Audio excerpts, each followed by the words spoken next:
My name is Rachel Rosenstein. I am graduating this semester from my Master's Sustainability Solutions degree. And my name is Leah Jones. I'm a second year PhD student here in the School of Sustainability. And our third partner, Benjamin Strauss, couldn't be here today. So we are going to be presenting about the West Valley Water Association, which is a newly formed regional water association in the West Valley of Phoenix that is working on creating a strategic plan to best manage the water resources in order to achieve water sustainability. So in order to do this, we partnered with the City of Goodyear, and we're going to present the research that we've been working on this semester.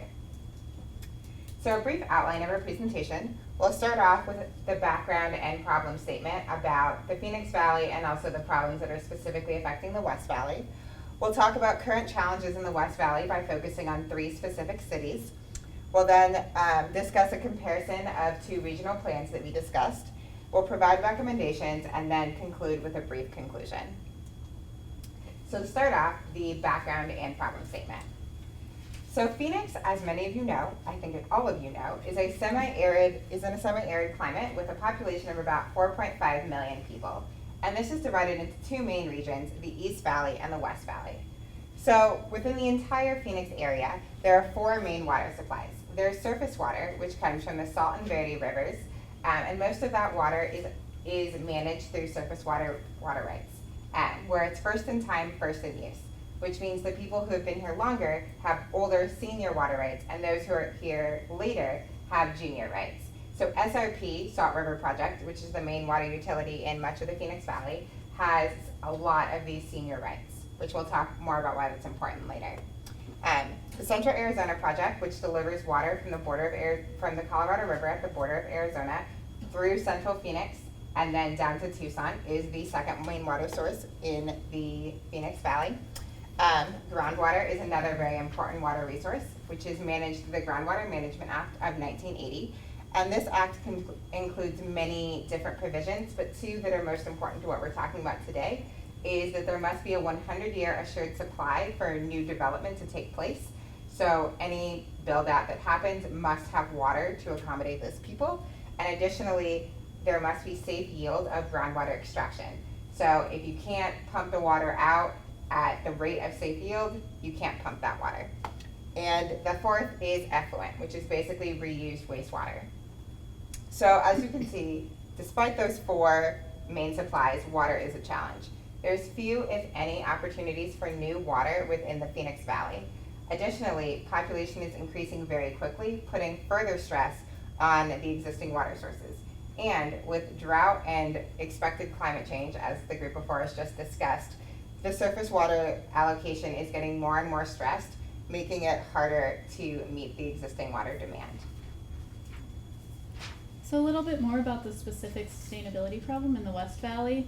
As we said, there's a bit of a difference between the West Valley and the East Valley and the overall Phoenix Valley. So the main problem there is in the access and sources. While most of the cities in the West Valley have an allocation for cap water, they don't have access to it. It would require building canals, which is a huge fiscal undertaking, and it would take way too much money and not be worth it in the end due to further losses throughout the process. So instead, they follow the CAGRID structure, which is the Central Arizona Groundwater Replenishment District. And so in that, they put water into the ground in northern Phoenix and thus earn credits, which they claim by pumping groundwater out of local sources. So even though they're replenishing the water up north, they're still using all of their own local sources, which just keeps depleting the aquifer lower and lower and lower. So not a good plan. Lastly is the Salt River Project. It's they again don't really have access in the West Valley to that because of the surface rights and everything like that. They can't really access it, which means they don't get the benefits from supply, distribution, and transportation of that water source. The second main issue is population growth. Unlike the East Valley, the West Valley is predicting huge increases in population going into the future, more so than they ever would have expected originally, and that, as Leah had said, is going to put a huge stress on their already diminished water sources. So because of all those issues, they're working on a West Valley Water Association. They had West Caps before, which we'll talk a little bit about later. But they're trying to reinvent the strategic plan for the West Valley Water Association to make it more coherent, and that's what our project is on. So the current state of the West Valley, and in this section we're going to discuss 3 main cities in the West Valley that further emphasize the problem that exists in much of the West Valley, but also emphasize some of the strategies that individual cities are using to address the water challenges in their city. So first is the city of Goodyear. So they face many of the same challenges that Rachel just mentioned. They have an increasing population, and currently approximately 49,000 people in the city are serviced by water. That is expected to grow to 79,000 by 2025, and by 2085 that could grow up to 718,000 people who are served by the same amount of water that currently exists, which just emphasizes the problem of population growth in the West Valley. They also do not have access to SRP water, which means they don't have access to local surface water rights. And they have indirect access to their CAP water, which, like Rachel just explained, means they use the CAGRID system of infiltrating their water north of Phoenix into the ground from the CAP and then extracting that locally, which causes local currents of depression in groundwater below their city. However, the city does have a 2016 general plan. There are many strategies included in that to increase their supply and to decrease their demand. So some of the ways they've discussed increasing their supply include creating a direct access to their CAP water. However, this would cost millions of dollars and is not currently the most economically feasible strategy in the immediate future. And another strategy to increase their supply, oh gosh, I forgot it. Outdoor water use.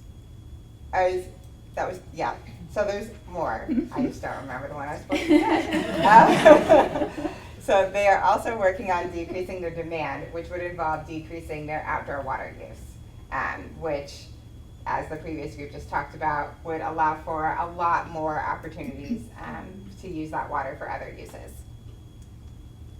Like the city of Goodyear, the city of Avondale is facing those same issues. I'm not going to go into detail for the exact same things, but again, increasing population, no access to their cap water allocation, and really focus on the outdoor water use. That it's clear that that's the issue. There's been a lot of renovations in indoor plumbing already with ordinances and low flow and everything like that, but that has yet to be applied to the outdoor water use, so they see that as the issue and the next thing to tackle. They're also working with the West Valley Water Association on a Colorado River Basin study, and that's really to get the cities to work together to assess the current and future water existence, what's there now, what might be there in the future, and how to work through the challenges in that. It's still in the drafting stages, but right now the recommendations so far are to use a more central water recharge location. So in that CAGRID system, instead of running it all the way up north, it could be more central, more local, so that they're not depleting all of their groundwater. And then again, with the outdoor water use regulations. Same thing with Peoria, growing population, same water, huge stress. They are also worried about Colorado River shortages and their SRP shortages, because the city of Peoria actually does have a better access for those, although they haven't needed it yet. And something that they've focused on more than the other cities is the overpumping of groundwater. And obviously the other cities are concerned about it, but it was one of their main points as a challenge. Like Goodyear, they have a plan to work on that, and in this case it's a drought management plan that came out this past year. And that's focused on providing safe water for the public, making sure the economy is in a good place, and then having the plan ready to implement should drought or shortage occur in their city. They're also working on a drought protection strategy in that same way, so that the city can be ready for anything that might come their way in regards to water shortages. All right, so next we're going to talk about 2 sub-regional plans that we looked at in order to start to create some recommendations for the strategic plan for the West Valley Water Association. So the first organization we looked at is the original West Caps. So West Caps was formed in 1997 in the West Valley as a planning organization for water management.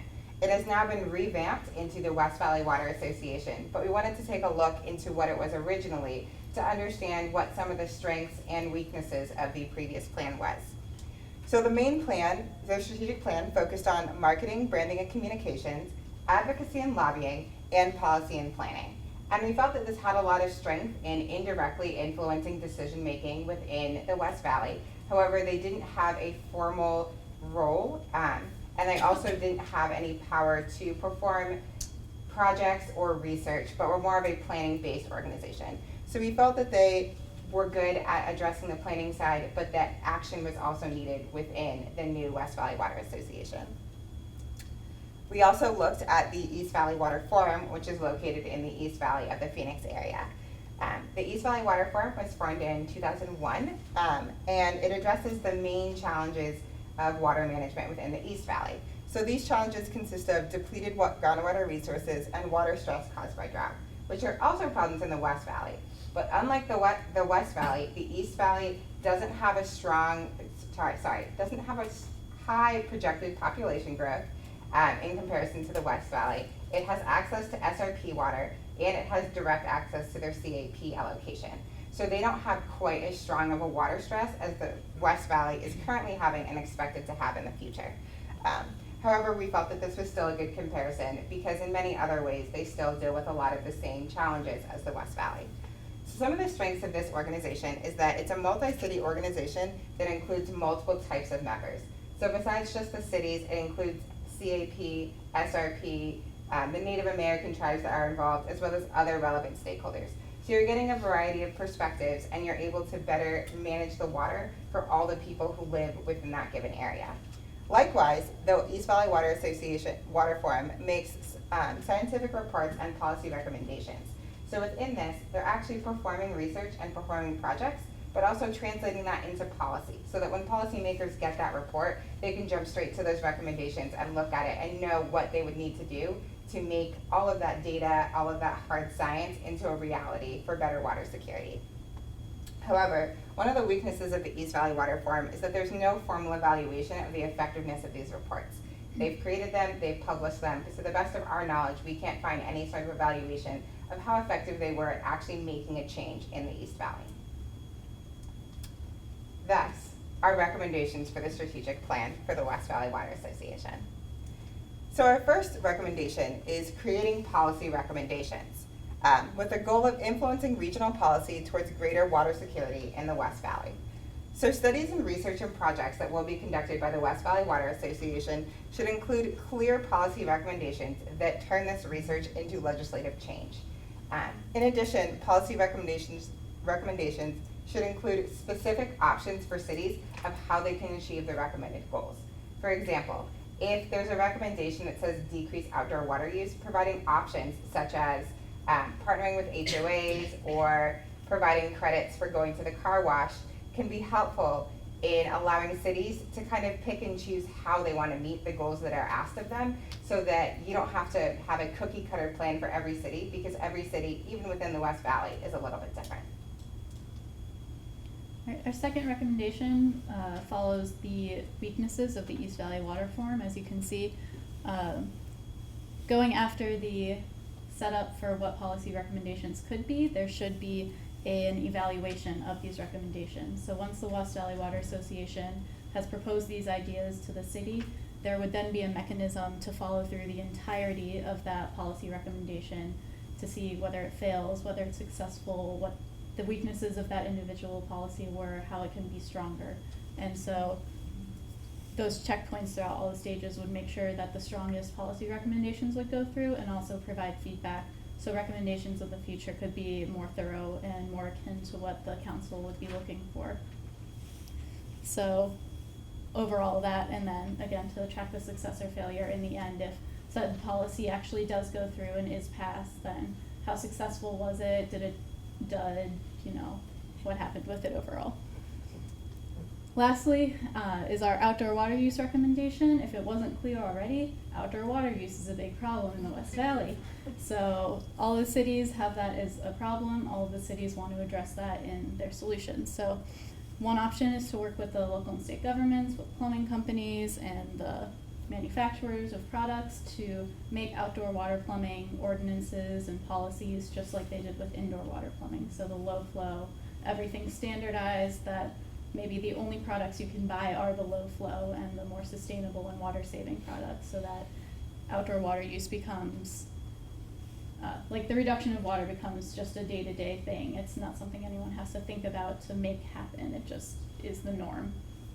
And second, as Leah mentioned a little bit, is by working with HOAs, because many of them have policies for their yards and how they look, and a lot of those, they require them to be lush and green and very East Coast, and not very deserty. So it'd be urging the HOAs to revise their policies to include natural landscaping, xeriscaping, and everything, and to not only include it, but encourage it for the residents to use. And as the other group mentioned, that's going to greatly reduce the outdoor water usage just by changing their landscaping.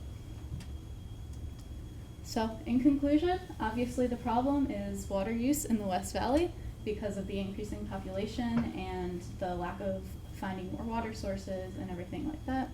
So our goal is to have the West Valley Water Association as a sub-regional organization that can tackle these problems in a coherent manner that addresses everyone's needs and preserves water going into the future for all of the West Valley. So again, our recommendations are to create strong policy recommendations through the research of the West Valley, to have evaluation of said recommendations, and to decrease the outdoor water use. So we hope that that's what the West Valley can take into account during their strategic plan and have that be a successful organization going into the future.